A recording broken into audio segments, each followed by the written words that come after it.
الله الرحمن الرحيم إلا أصحاب اليمين في جنات يتساءلون عن المجرمين ما سلككم في سقر قالوا لم نكن من المصلين قالوا لم نكن من المصلين ولم نكن نطعم المسكين وكنا نخوض مع الخائضين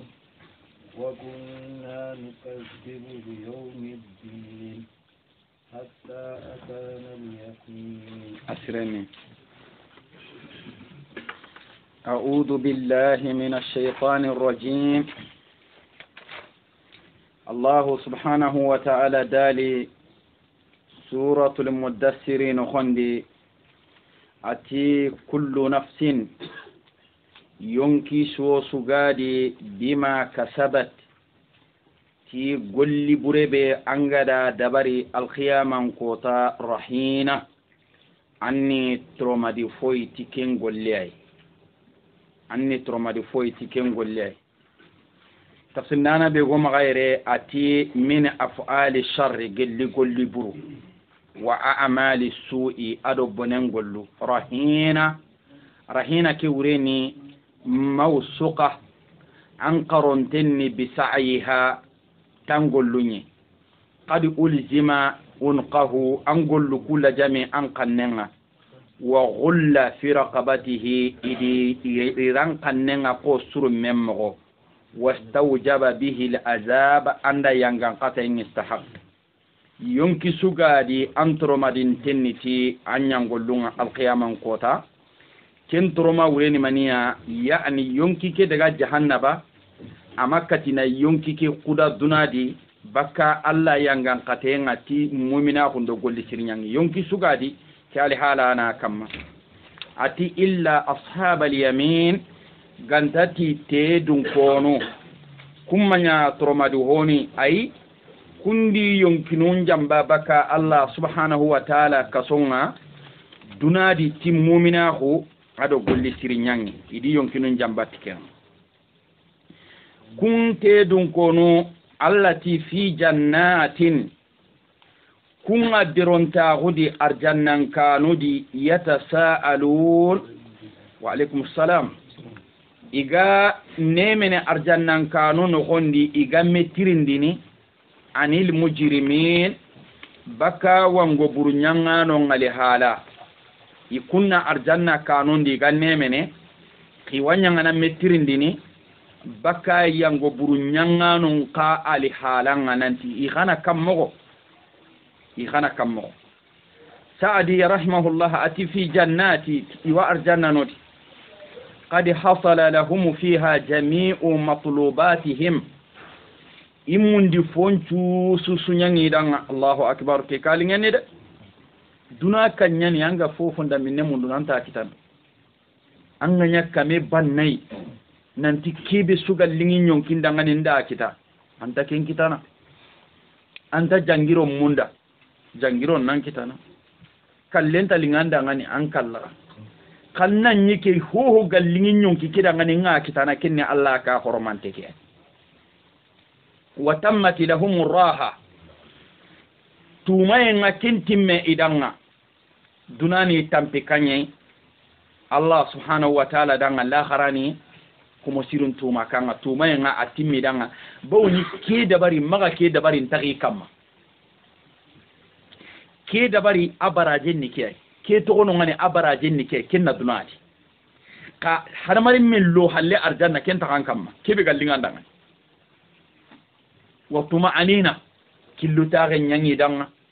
kuno dunada killuta kunte ke gelanga na bure nyakita kanu yanga karai ko imma ya harun kanu yanga walla lemmun kanu yanga walla dunadun ko no hinu be no ga jambaw be no dabar ni kun cirikin cuma so anga tinin killuta kunte inkanka oga dorom mun nyominu kubeni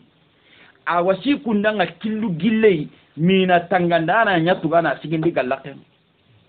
makammo kinni dalili ngena nanti killu tagen tano ka arjanna gardin ta arjanne ikillun ta on to nyani Allah ganna nyono daga iwa kenne ma no gondi awa wakati ni gono yi gana men riga masalanga yatasa aluna ina kusantara simme anil mujrimina baka wango burnyangano Allah hairni o masalan wondi baka wango burnyangano nyai sora ke lagarenga ke al mujrim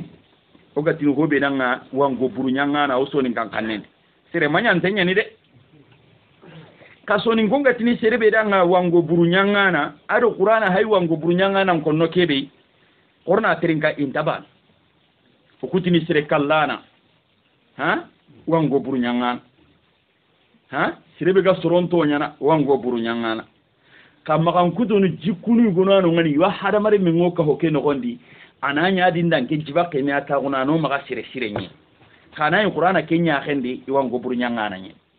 ida metirni bakka wango buru nyangano ka kada ga mogontu mubasara ati ma salakakum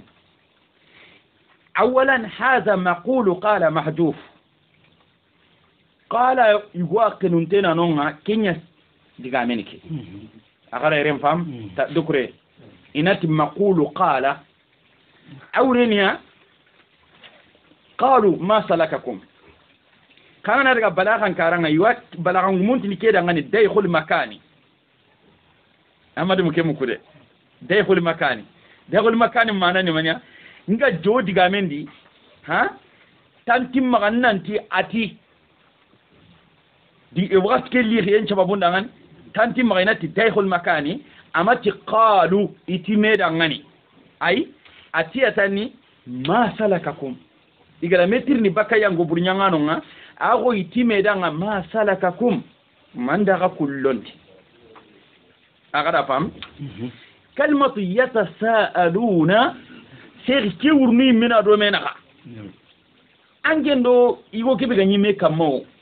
aganyi dina ke konturunga aganyan torno nanti garante nyana ngakun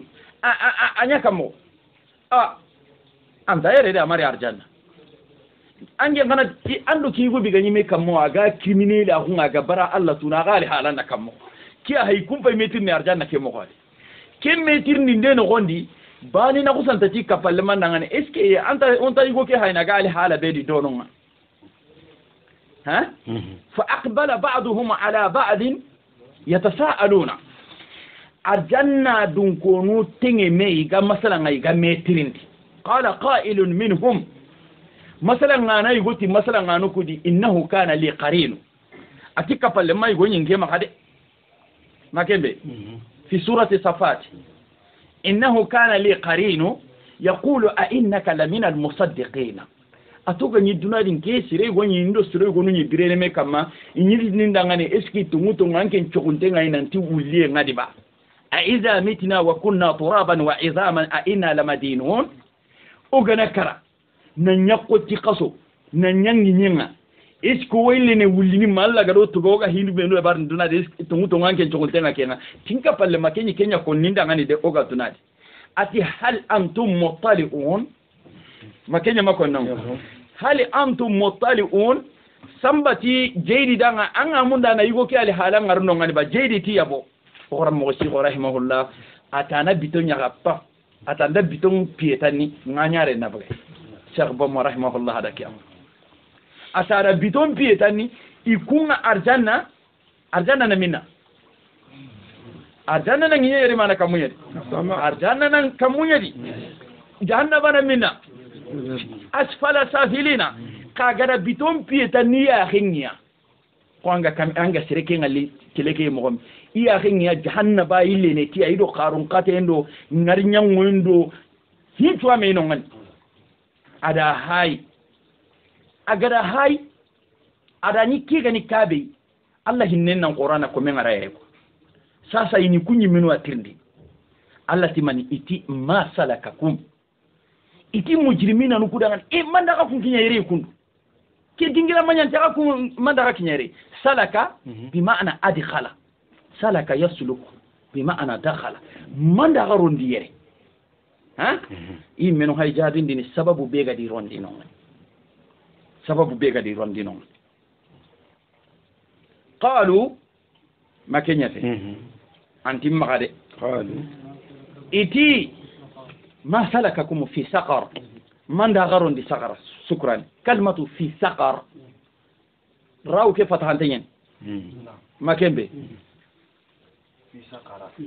في سقر في كلمة نيا حرف جر نعم في غاوية التي سقر لماذا اسم لا ينصرف نعم اسم لا ينصرف عرب قنن لا ينصرف المانع لها من الصرف علمية باني والتعنيف هذا التعنيف عرب نونا يمبين إن كنتني قوي يغرين علمية هذا التعنيف كينيا داكبا مهم ما كينيا ما نجي من يكون أي تقول فيلم عجينة هتير سكارا كونا يا فيلم مارين عجينة ها أي ما كم كورا عيتي علمية عندو تعنيسين يعني علمية عندو تعنيس علمية كي وريني مانيا بس كي جهنم بانكا كي تقوم إركولينتني سكاراي علم تعنيسين نكان عربون إنبين كونتني يخارينيا كسبب نهي اللي قدامين دي لا ينصرف إتمان دعا كلون دي سكارا قالوا aga suna yango burnyangano nga kinya jahannabay sababu nu benu gadi kinya jahannabay hay kenya ko ngora ngani de diga meke yanka wujine kamona gati tanna gate sine makenya he sababu tanan tano ngani oga tinis tirinda ngani yango burnyangana agadi kinya sakara gantati minu ga sakara no golli gara kebeko iti lam naku min al musallina itomani salla noy bane ke andorondi sakara يعني أودا تنتي سلام بالي منيني مجرم منيني سلام بالي غادو مينا غادي جيبا كينيا غايا سينكن جيلي كارا مجرم نيا تقول مثل مهدي باني لم نكن قرنين لم نكن أنقوا كن لم نكن حجف النون للتخفيف إذا النون ككتو تخفيف النغم لم حرف جزم يعني نكون فعل مضارع مجزوم وعلامة جزمه السكون على النون إيه المحذوفة دوما ما كم ما أنا منا على النون المحذوفة كين يعني ده النون ككتو للتخفيف إتلم نكو أمني من المصلين أمني سجل لسلا نونيا جماعة باني سلم بايدي أنا جلي مؤمنا غندما غورينيا توحيد نانجيام بال بل سلنا جلي من لوازم التوحيد إيه منو دعامين ديره إذا كوينا نتومني موحدين أنو جانكونا سلي الله دام إذا تومني سلا أنو كني دليل ينتي ما موحدين أنو ما كان به لأن الصلاة من حقوق التوحيد يا إخواني صلي توحيد يا حقني سلم ما كيف وقبتي يقول لسو دبرني توحيد يا حقني أنا ما توحيد موتو أنا كقول دبرين تنحنا أنا توحيد ما كيف أنا ما توحيد موتو أنا كقول دبرين إن تنحنا بس كم لا سلموت أنا توحيد قوتو من نكو قولو سجندي أدي بس كأكيني نكو قولو وجبين دينا بيرم بيجا ما كو قولو دبري كني دليل ينتي توحيدي ممني مقصر ما كان به هذا إشارة أنهم أخلوا بحق الخالق عندنا غري آية كدي ساسارا بانغانا نغني ننتي تغندانا مبقى إبردنا دي دا كم برونديا كان دنيا وانغو برنيانغاني ما كما فهم سلني توحيد مبقيني توحيد خنيانا الله دangani ima Allah bana na hujanko ina salli Allah danga Allah kibi gani tagandana ngaida kempa kembono ndihila bani lam nakum min al musallin sallam balim manyade imam muslim da hadithin pilla baka jabir ibn abdullah ati bayna ar-rajuli wash-shirk wal-kufr ترك الصلاة أغرام هو بيجا حرمر من دو في اللكابنا sangalle be ga hadamare men do filla kapenna sangalle be ga hadamare men do kafirin naga ona hilla kapen jammu tuna saganga ona kafira gun jammu tuna saganga ho hon tanda naga ganta tan na salle ngarata angara salle ngarata ni tada ngani mushriki tada ngani kafir ko ku diga logo logo to be nu konno tiya gana wajiban na hunna kariyani kundu do kundu eske kello ma diga mege aga masalli tan kafirin yantan aga masalli tan mushriki nyani aga na karaga aga ka hondi kundunga kada Allah haqqin cigini nan tan ta sallna kana utakan daga sidi donunga la takhafu fillahi lawmata la'im umma kanu Allah jirgindana jirgin pakke jirgindana jirginga na Allah hakunye bebe kam insani nan kallo maga ka hoke no gondi ganta salni oga silama gum pakke ngutuna re kam ka ganta gu soronga anta fatanta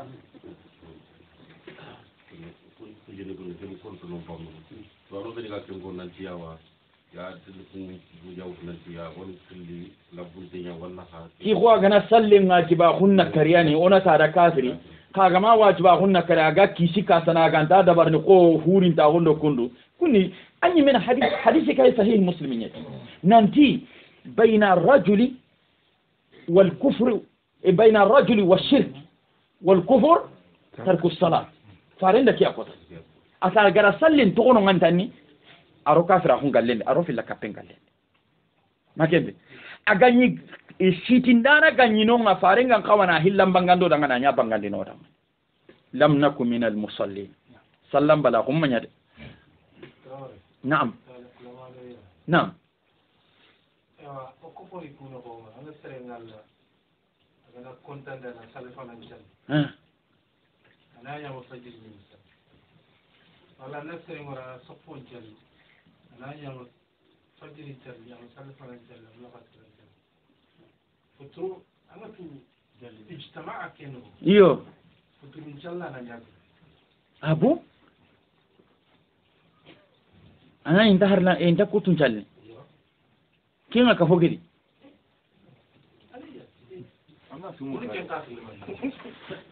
وزاي كينك أوصلني كينك أوصلني إيه وزامة أوصلني ها وهي كيتة تنام رونا سقى كما أوصلني كيه لا فقهم قمونتنيا نعم نعم ساسا قوم أما تسالني أبا كيتي تنانا نونا قوم قديدي تونا فجرين تقولون اللوجو اسكي حزم سالين كنت خلني حرماري من محلو أما فتو سو فجرين سالي هرا غنايا كيكي غبكا anga salli ni kengen ni ke kamma salli hana yani tan nan patim bugu medi an salli usai tike sallin tara gina barana ke salli bani jongin den to kangaw allahumma ke salli rana ragini hibani adi gelli salli hana ke haratinga kinya anga tubi nan tinga nya alhala ke be nda waranga sa gene salli ni anga na salli jonga ke alha salli hana ke daga na keta ay bera gana illi toqide adi ido menaka anga na illi salli ke jonga na kelle mbun tan jonga na ko tambe tanki sallin tambunu kubenu kan anga mituga ke sallen taragene bu kembire nga manna nyille tubi ne akadi na hike uti normali donc kenke to an ka fi mujtama al musallina aw ghayr musallin yo ngeke nan konte ne salla no nyadi de fasiki nyana ngata ni madama ga sallini anna ko salla no ko boro ku be ni gida ko ko rabbi parce que wa idha qamu ila salati qamu kusala ke kama munafiqin yani la attention iwa gilli kat sallenga qamu kusala wara kem fasal anna tabu waqti nasal anga yani kis ka santa ko kat sal nam anke na salle ke salle i gunu ngani anke ma fajirin chan amma salafanan chan nam anda soro ngol futuro chali nan nakka bi soro ngana futuro chali so fo ngana bantal yo trawre sasa ono gra mo ono tirndi ke kama oga ke ga hillibe ke su ki to ka ho ke ani kenji me hana musere makanga tango sikasa bulu de kemba nanga bi jasa sa kuntam daga ke anken kana rimbangare ke degere khali bo kenne kama pinyeni ke mi adin ke mela kama ke ma kara nasiha nyi kama nura ngani to kada do mo be ke otini kenda ngani munafiqin yani fasiqin yani ka nantara ngani kafiri fihi nazar rosin den nan kawakenti parce que aka seda danga nanta wasallini ko lam nakum min al musallina itomani sallano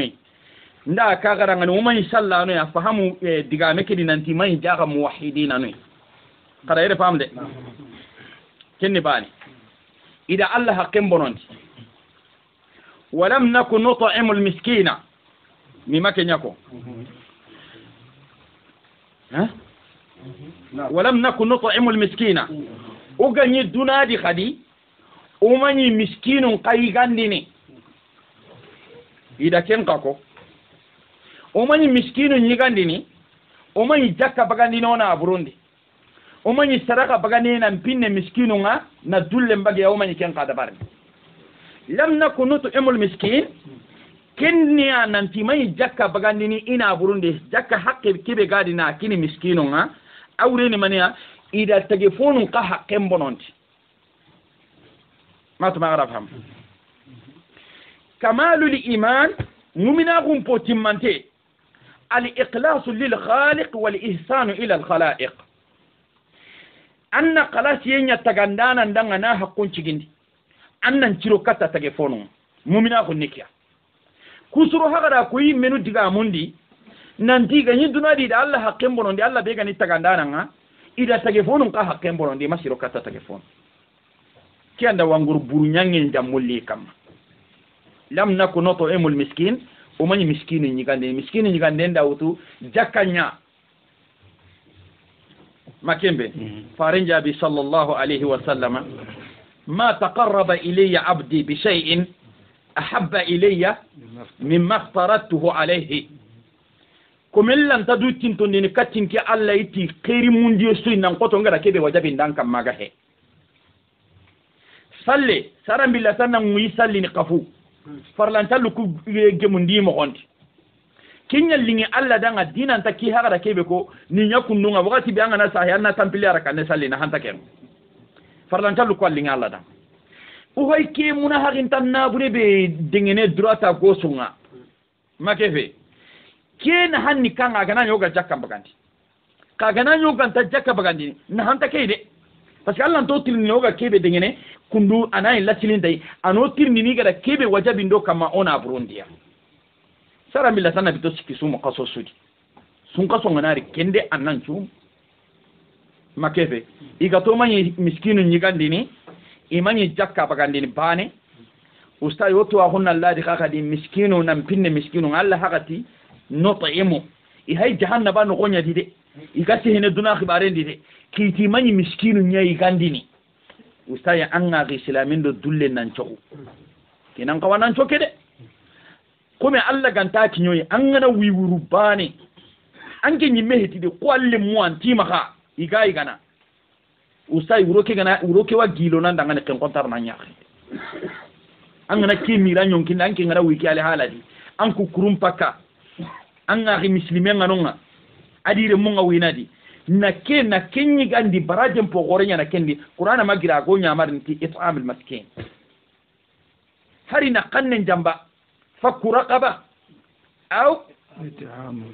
it'am fi yawmin zi masqaba atif falaqtahama al aqaba mama kenyako hari haramarin men ganda dingira qoto benu ga kane kati arjanne haranganda kun kutu anna dingira qoto kutu kati arjanne kammo ati fakku raqaba igara soronto nya ni raga ni roka songa anna hera katu ni bagande kasonga aw it'amun fi yawmin zi masqaba wala dulle ngati anna na bure mutuna akini miskino nga i menu sede renantima miskino nyikandi hillo وكنا وني قدي نخوض اوغا خوبني غارندي مع الخائدين كفني خوبا نون جماعه اذا كيغاكو agara jikunu hilli kitana nti wangu burnyange nyende sallam bali bani ado mani ado jak ado kutungane ta ado kutungane anta hinnene akkontum pakanya ni qaltinga anta hinnene miskino makefe haltinya na maka de kan tadu ngene hinne miskino aga nan do tro kisire ngatanna na simano ho wanamma makefe amana niya ida Allah haqqen bonondi ida tege fonon paqqen bonondi kini wango buru nyangenye jikko sikandi iti wa kunna onyi nakhudu uga kubene mutaalliq nakhudu aina متعلق نخوض شخصنا متعلق نخوض في ماذا محذوف كذب نخوض في لا محذوف ولا لا محذوف لماذا حذف للعموم انتبهوا للعموم حذف المتعلق يشعر بالعموم احفظوا القواعد وأطبقوها kada qaida nun tanga gani golli qur'ana kama sasa ke mutaalliqu kutunde mba bangandi nan daga nan nyimma to nanti jaga nyaari nyamanye khana yerea na khudu onyu kubene garampi suosudi onyu kubene basaran golle suosudi basaran tihe suosu kuba no ngana kube tan no kana kube ano kondi anga tiga munda na hibe ko okuku nyido jamanya itani igana irande pullondo na irande pullondi indi bisor numbugi menga jamane tuga sagi bisor rumba ki menga kenya ne hada mare ma ngoga sagi bisor numba ko menga makefe jamane tuga na sagi muno nun yankandini hallan kambonga o ga sagi muno nun yankandino hallan kambonga jamane tuga na sagi tagono iga soyini na telempai surunga mokene alla dinanga o ga sagi daga na kasiti nun ko bona dabari ho gani garenye duna dun konun ga da dabari o kukum ma tersena savoir nanti haqiqa nyane ba wala haqiqa o da dabari di batte la takun imma'a maganya imma anni kanga kibe gatini in ahsanu ahsantu asugana tiro asugana bono khambono wa kunna naqutu ma al-khaizin khadu fi sirk oga communauté bedi ikube fil lakapendi أغوبة كهنية هؤلاء الذين خاطبهم الله في عصر النبي صلى الله عليه وسلم كي جماعة بيغاني كي يكون النبي الله غسفي كما النبي واتكي إلو النبي نيدو ميدو منيا يغوبة لك بيكي كسمانو غنيا كما ما كمبي خادوا في الكفر أغوبة دابت خادوا في العادات الجاهلية ما كمبي يغوبة جاهلي كان كالله دانوندي ها dingira no nyano maga sine nyille ngana kare monda ga hinu nya dabar no ngare ha kino la danye akala danye no da ko isare yang aita manya de ka ai ona dabar ni ade magefe nkirni Allah ta tirni ngama daga karam mo nya ngare ana ko tan kininga ora kanda ngani gare nya ni de ai ona dabar ni ade هذا هو معنى وكنا نخوض مع الخائضين السلطة قرارو لنكي هذا مرة منكما anya ringa surukui bi ake no gondi asugana sage kebe dabarni masala sasa o ya harko haykunu ko sasa o kara horo ya gare na pantalon de ada nyala hotene de ke dina hetide o hada mare ma gondi ura tunanti ya gare heti pantalon ronda makamo حينما أثرنا الكفار أقرأ كافرون كفال لما إيه غرون دا بانتلون اللوندي أقرأ غرون تي نخوض معهم إيه غرا بانتلون اللوندي ناسقيد يدي حلان كمبونغا جانكا ما يبغورون جي هاي ما كيفي إذا ميشين ترو نخانا ميشين ترو انت جلنتين دي دقينا أورين انشغندي كي أقولني وكنا نخوض مع القائد أو كي يبغى بينو غني بان هو ينيانيوي منان جامبا ينيانيوي ما كيمبي كي نتاند كو منان جامبا ندا كقول لهم ماني جلي بطرون ما سكان كاني كلاخ نعم نسامح ذلك كأندم بانتلون دي بانتلون دي أو كو هذا مرة ما هو قاتو نانتي بانتلونا ما كيمبي كان دعا بانتلون سكينتنيا روندي هرانا جيمي هون نتانويا هنغام باي باينا walla udanga nay telengo me woya hen am pay bayenga anda sima kuni islami munano ay silami kafir nun kube batarampinu ndo ka kube kafiniya Allah ga nota ngana ke ay ke yurwandiya ma kefe i kube sirgeti minnen ndo ka kube sirgeti minnen i kube sinkishiye ndo ka kube sinkishiye ma kefe i kube dolo minnen ndo ka kube dolo minnen i kube sire kallendi ndo ka kube sire kallendi kenni ken wa kunna nukazzibu bi yawmiddin wangu hillandin bay aw hara girke aye bay angana ke aye utuna ranyin ko lan wa kun khadu ma al ghaidin anga tunun anke muslimi haqiqante ho honda minne ke ta antaka dabarni do ka fomba tede anna dabarna sariyan dungan ta hota iba parce que angana ka honya nya ko me an gidinga igana ho dabar anna dabarni ade an gidin kani alqur'ani wa sunnati rasulillahi sallallahu alaihi wa sallam an gidin amanya keisu an gidin ananya lada nyai kenni masibo nya wa kunna nukazzibu bi yawmiddin ida boton bo gere itoga ni dunadi kakadi unyi garandiniti tuganden ko tay kujikunu sikibenu suga dangi ita honten na kiyakam atakzibu bi yawmiddin to ni garandini nanti kome kotanga Allah maga agi komo ngirndini ni sigindi di haqqelu na nyille ogara ho dabari ke bire no gonda asire nda bure no tuga kenga kinya wureni yawmiddin man magri kenya karang maliki yawmiddin tuganden kota iti kunyi garandini tikenye ustay harmarin me mu'mina kullan tasirona abada harmarin min lan takilun ngono kafon no gondi abada illa gantati annan dan kana goti alqiyaman kota fasangana dan kana goti alqiyaman kota da kin misalin ko mirara kuma an to guntenya gai nan tinga na karai nin tugana engara kibe dabari nin tugana eskan kin na bonenya munda dura ngan dono anta bonen munda dura ngan dono ngade yani o muslimin kafo watin tono na ko rakkendi nan to to ngoni tenga ci alqiyaman kota ko gollunga tintono no garandi ha usunya ngolunga tintono nanti anga kebe kona na garenya kona parce que sirebe to ngondi ndenga ti do non kibarenga kentere mo hetike de wa kunna oni nukadibu oga garandini bi yawmiddin ti dinan kota o dume kenya kama wajunda nondo waju ida koda ngani o bara teringana hatta atana al yaqin madan kana hungarno o karaki al halakam jikunu nyamani me imanya na gato ya angana ku jikunu na gatutu angada kudu bana ngengari serenga tani ki yangu buru nyangen jikungai imen sakara dun kono da kiyako amma gati hatta atana al yaqin madan kana hungarno dan kana ko ken mani ayere al mautu ki bireke akamma wajunda nonda kidangani farunda kidangani ha ki bara teringana ma hatta atana al yaqin alla da kallenya qiriyere yaqin dan kana ko har mari min dan kana gun tenna mani attagay ken nan koto kallen ko sikana nan ti indakalla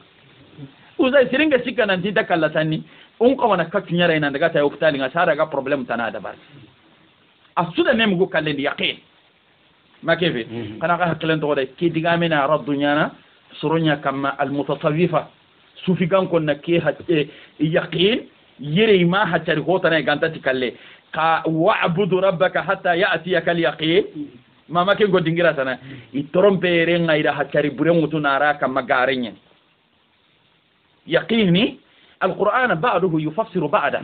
ma kembe araga hakari yene nanti kalle mani donu araga anta hakari nonga nanti kalle ki kunga la hibanda kunga tani gana furi ganta kamunda na Allah batu inati ti ku ki yaqinu nyallati wa'budu rabbaka anka man batu hatta ya'tiyaka al-yaqin madan kana hungallanga dan kana hunni kanga shaytan mire ubenu ga arni atani ina usanta ti talla da gollun kanun di baki kun kam hari ga masalli hari ga misum kanga daga na kenyanka hatta atana al-yaqin madan kana hunga arno makallenga arno imenu da kiya ko ti bireke al hala kamma ku sababu no andi kinya sakarai agara fam ku sababu no nakati andi kinya sakarai iyo allati komi yiro hallekendi fama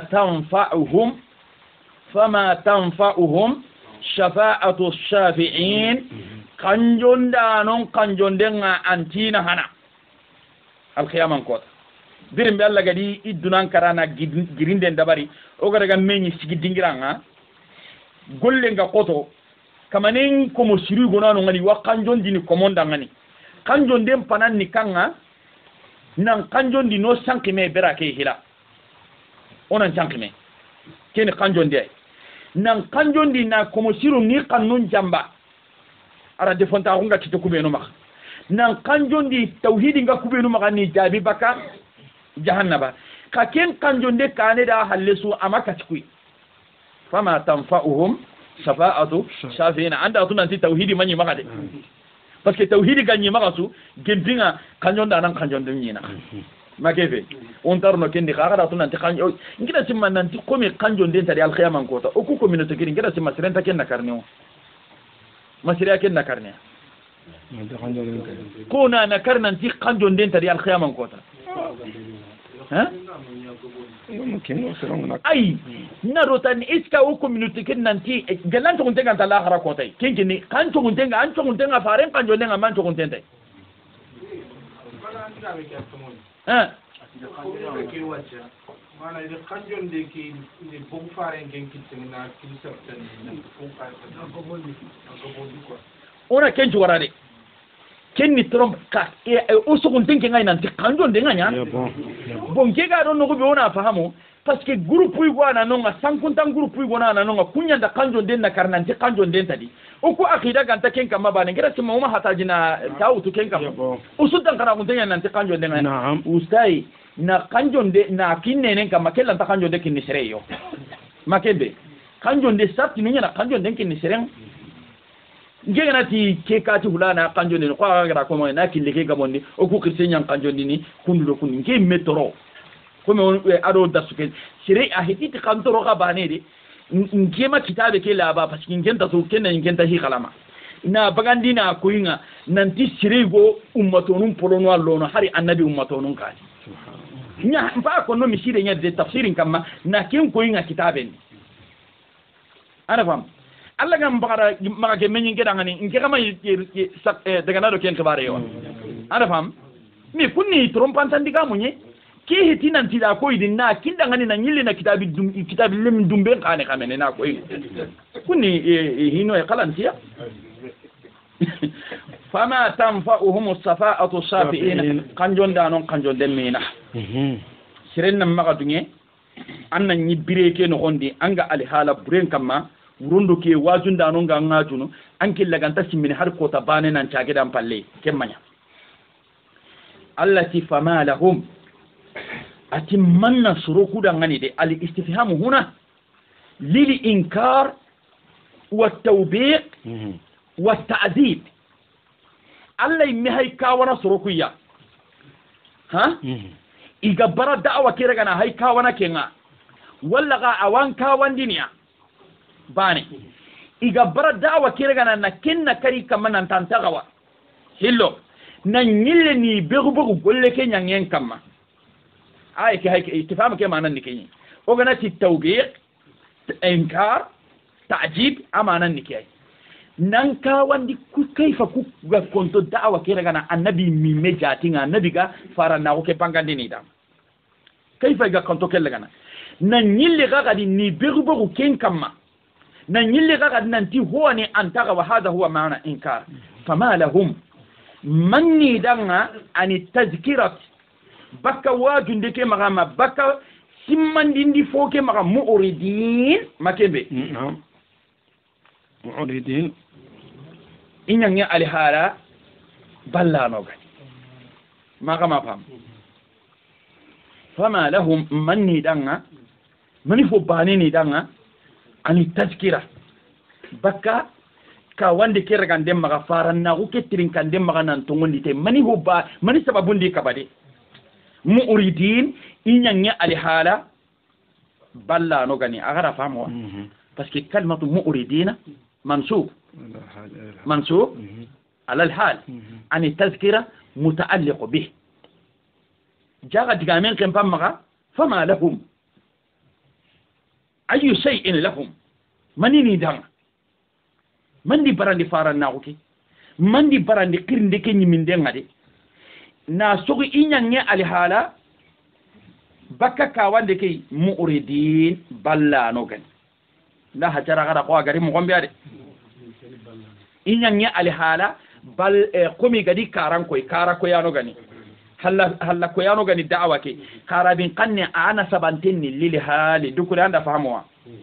agara fam nam bo igadi halle koy da'awa ke uzai ke jikwatin tono na ngurosu kama makan ko Allah di holo abe ko ke ka hada marim mu binu gama dunge faran na ko kere gana o magara gana ti faran na ko kere gana tengo maga 100% de o sallini o sumuno o jakana me gollu ko kutunye be ben tonya no ma ati man sababuna no ngai gi karan ko ini faran na ko ke iga bara faran na ko ke buru makan ko igara faran na ko ke na kari na ngurai Allah hayi qawancan ko na kada ngani ka annahum idi halle ko da'awa ke antini ko yikunga ha humurun antini ko gundum parunya ni mustanfira okram mo sigo rahimahullah ati gada wuriye mundu mema make ara kiya ko de mustanfira igara wuriye mundu mema ta wasinu de tal ya goni da kiya ko ka annahum atantini ko yiballeke iga bara farin tirin kana iga koro baka da'awa ke antini ko humurun antini ko gundum parunya ni mustanfira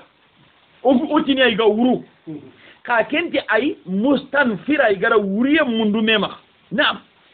adan ke digami bigani ke kundu wallahi nyaken daga saka ibn al-qayyim da ay ke tafsir ke mo bana neadi ati sinu kido taw kida ziyada liti ba i gonu nga wuriye mundu ni i gonu ma sarfa mo digame ke ibn al-qayyim da ke mo yimi neadi bi dab rahimahullah wana do ada ngalla gampi makebe nasima ka hakala nga to qade ka annahum atantini koy kunga humurun antini gundum parunya ni mustanfira igara wuriye mundu me maka uzangil daga daga no anne trawri inti rahimahullah igara wuriye mundu me maka amina makebe korna kiya cross quoi aywa ibara da'wa ke burde farrat gundu agati humurun jamu himari nyani humurun korna hayde humurun محمد حينما قلت همرون عندي فهم دغرات الدم من دغرات السكون همرون ها اها عندي انترنك همرون اها عندي غرات الدم همرون amadu ngede humurun mimuke aha humurun da kharati mania nam iwa kharanga tishi iwa kharanga hibe go makaire humurun atanti ni ko gundum parunya ni ananya jamu himari kagaro harebe irana do gundum paru mustanfira anga tigana wuru kundunga kenni kenga katiyere bane so amunda ina bane mpiri bane so amunda ina bane mpiri kenya haiga wuriye mundu no memaka ka kenya kambire farat gundum paruku ga wuru min qaswara gelli jerinte farat gundum paruku ga wuru min qaswara gelli khanyanang agna lingana ha kalmatu qaswara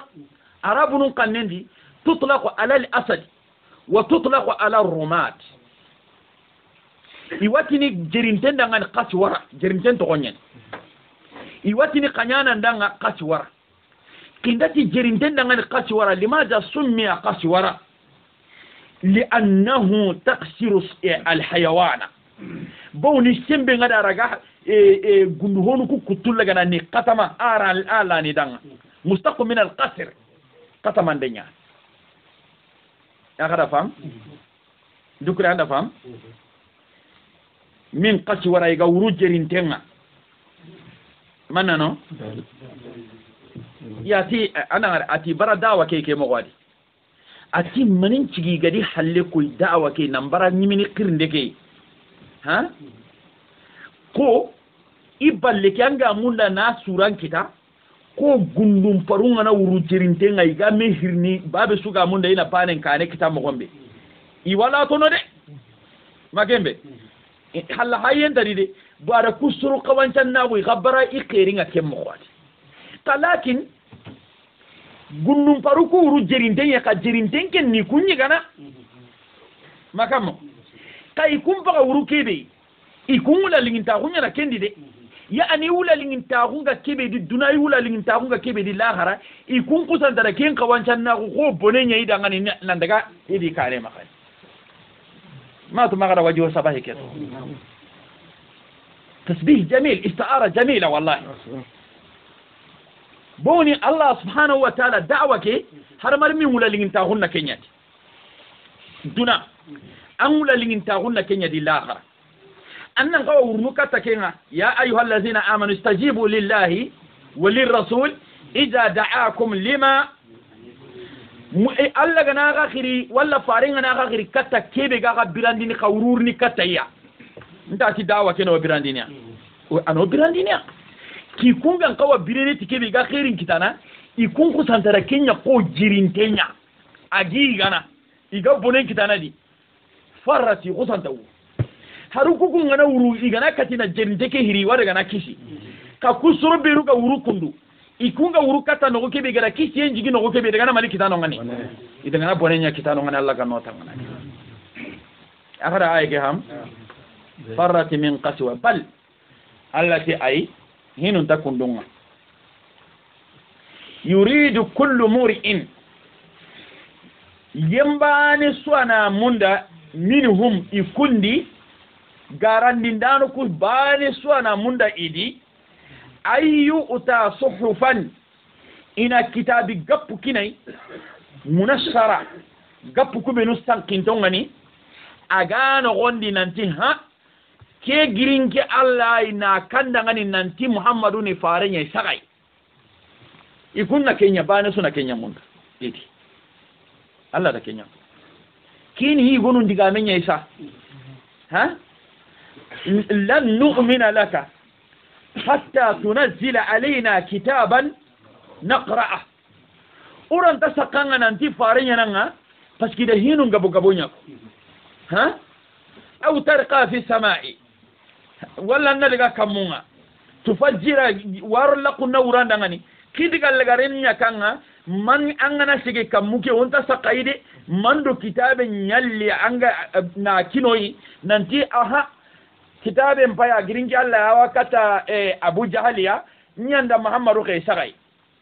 akati al-Walid nyan tibani sunna Kenya munda hila kila na yana kam bal yurid kullu mur'in minhum huna tafsirna nan fa ma hawa ma na tana konnai ana fam nanti kullu wahidin minhum bani sugidi awamunda an yu'ta suhufan munassara ina kitabi kina ina suhufa jamu sahifan yani suhufani idirunya amufradun ni sahifa ban suna munda ina Kenya kine kandai kina na kama munassara amunyinte ha anke mahata jina tawutu nan tan ambulu ke bogo bakai na haramunyinte nazila aga yanqa alayhi akaman kama min as-sama gelika munga yazumu أنه أواجه من تنكونا تاكين لا ينقاض للحق إن تدغن تموك إلا بذلك مكينيا كنانيا وقد كذبوا أراني قارني فإنهم يكون لو جاءتهم كل آية لم يؤمنوا إن تتوندني حتى يروا العذاب الأليم سأدي دغرو كيكله أغرفهم بعد سنة من دينا كتاب يكنيا كتاب كي بيغا سيدنا ننتي محمد نفارين كيني تفسير باني bani suna mun dai na kitabe yake ne kitabe kebe asan kintenga ni nanti abarin tenga baka jahannaba loyenga nanta kan ne barin tenni baka jahannaba loyenga bani suna Kenya munda ko jama'a gari diga o bidiyan soro sankunto kudi kaga kundiga ndambo no menu ko intato ikumba kada kundiga menu ko kaga ke indumire anatako anke nangarta na loyen tu gelli tunadi nanti mangara sere tana garanti do batti anda ke ko mamma ke ko ha kusa san kunta ko manya de bal allati ay kitaben takinni sere na kadi nanti ambarin tenga baka jahannaba ibani kitaben takinni sere sui na kanda ngani nanti farin ni tungunye man nan ta ay kitabi bana ne ke nyanka alquran kai kunda ke simma do maniya la yakhafuna al-akhirah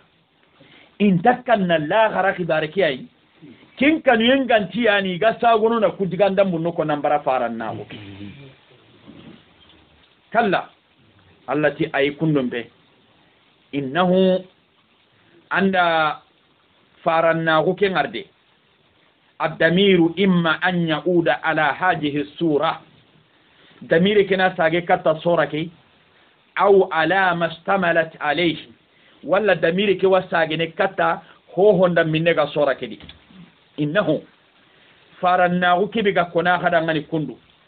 واجند كي بيغا كنا خدا غني سورة كي نغندي تذكرة سمان دين دين خدا غني ناغا سمان دي الله ناغا سمان دي لاخر فمن شاء siribi ya gana linganda ngani zakara wajunde kebe ga konanda ngani anna raga anna tungondi tai tungondi ke ga kebe mundu anna gollit diga men mana ni mada gana lingi siribi danga anna dume an kan don kota hon kamma ka ke wure hitinan tina ikhtiyarun kina ngade awre ni gongonde nye faman sa'a falyu'min wa man sa'a inna a'tadina lidh-dhalimina naran ahata bihim suradiquha gongonde nyani gana lingi serebe da tongondi agana lingi serebe da ngagarandi awre hiti anna suga ndengutude nan gongwani alla na mani munzuna maganda kanda illaka kati kada yere famde faman sha'a dakara ada mashi'an kini hadamare men bani mashi'an hadamare men maga suga ndenga magalla ga kande en killen wutu suga ndenga magalla ga sankunta on killen wutu kini anke nyime mashi'an katimani wama yadhkuruna makimbe wama tadhkuruna wama yadhkuruna yadhkuruna ati wama yadhkuruna qirantaka wande kiragana irantaka wande kiragana abada illa an yasha Allah galtati agana so Allah mashi anyaka mashi an harmarin men maga ka harmarin men timmini mashi andi ناسو الله ماشي عنياكم هو أكين الله هيدي أهل التقوى أكين الله ني كانوا يندونكينا كمين ننقوى ننكنو الله يبوني الله ني كانوا يندونكينا أغدا كدغامي ما نفهم هو أهل التقوى الله ني كانوا يندونكينا أوريني من التقوى من التقوى أوريتو كمبرين الله كان يندونكينا مخون بأنات تقوى أوريني نندو كروسي هونga kibi kan talinga danga anna maga dabari kibi kan linga danga anna sigitai takwa wureni ki bu kindun kinni koy Allah subhanahu wa ta'ala agara fa huwa ahlu taqwa amanan nike Allah ni dunkenga komongan kawana idu korosai ina ali wonda barde Allah ni dunkenga komongan kawani idu korosai ina khoson to hono ngani de agara refam ke digame manan nikan kumbane nkeli muke ha nda awaran kama yani motor tenya nan kama ngakaninga ntanda ngani ke ho hulana dabari antalini Allah danga anke nya hay suka ndenga keta koni dunkenga ngero Allah kanu ndunke Allah gelanga na nyanga Allah haqqinki na Yesu siran dan minne so su gadan nyamari Allah ko sen anti nan ken ne kafunya Allah ne kanu ndunke na Allah ali mun dabari kada irfam siran dan binne sosu gatan na ho dabari Allah gadan ka bakebe tankin ni kafunye an kati dangen ni kebe ta nin toro nin yonki ke toro ahi la gari Allah nin yonki ke me bagande ni ka ke sun tan ni sta hakina ngani kan yedun ke de ko ni kan yedun ke nganna ko sen to kono ngani ken Allah subhanahu wa ta'ala o ganda ke diga me fahamu Allah dan ke ay ummatonu ganda ke diga me hamu Allah ko sebe ganyana islamin ka foke no gonde antanya na abad la ta'ata li makhluqi fi ma'siyati al-khaliq sire gabe nyana nonga anga fo dabar nya gantalinga alla danga gelli imma nanya linga nyimme ayon kikeda ngana nga garen kono nga ma dabar yo igati ni kundu magahe ngeti gati ni kundu andan killen ko ngana tan daga doke o su diga men baykade nga ma dabari ga inati kundu digamba inati kundu heti kamane aganya amarni aganka bana ko ni kanuyen dunkenga alla ni nali ngon dabari ko ni kanuyen dunkenga alla ni na ko sen to kono ngani kenni ken wa ahlul maghfira alla ni yampayen kadun kenga yampayen dunke ko da ngani siribi gana kanai na tunanta ni kanuyen dunkenga nali ngon dabari na tunanta ni kanuyen dunkenga na ko sen to kono ngani ani yampayen dunkenga kenka man kada ngana yampanan makade